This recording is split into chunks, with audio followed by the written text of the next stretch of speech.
இந்த சம் பாருங்க சுருக்குக. இது வந்து அடிக்கடி காம்படிட்டிவ் எக்ஸாமில் இந்த மாதிரி மாடல் கேட்குறாங்க.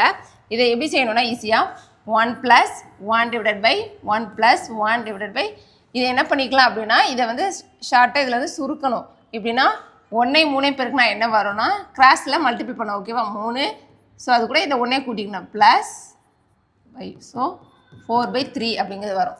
அதே தான் இதில் என்ன வரப்போ 4/3 அப்படிங்கிறது வரும். நெக்ஸ்ட் இதை எப்படி எழுதிக்கலாம்னா 1 ப்ளஸ் இது என்ன பண்ணணும், இது ஒரு பின்னமாக எழுதும்போது இதுனா இது வந்து தலைகீழாக வரும். ஓகேவா அப்போ இதில் என்ன வரும்னா 3 மேலே வந்துடும், 4 கீழே வந்துடும். ஓகேவா நெக்ஸ்ட்டு என்ன பண்ணலாம்னா 1 + 1 அதே மாதிரி இதில் கிராஸ் மல்டிபிள் பண்ணோம்ல அதே மாதிரி தான் இதுலேயும் பண்ணப்போ 1ஐயும் 4ஐயும் பெருக்கும்போது என்ன வரணும் 4 ப்ளஸ் இந்த 3 இங்கே.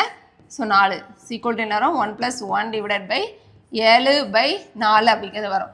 அதே மாதிரி தான் இங்கே தலைகீழாக எழுதணும்ல அதே மாதிரி இந்த பக்கம் தலைகீழாக எழுதும்போது 1 + 4 மேலே வந்துடும் /7. அதே மாதிரி தான் கிராஸ் மல்டிபிள் பண்ணோம் என்ன பண்ணுச்சு 1 7 பெருக்கணும் வரும் 7 + 4/7.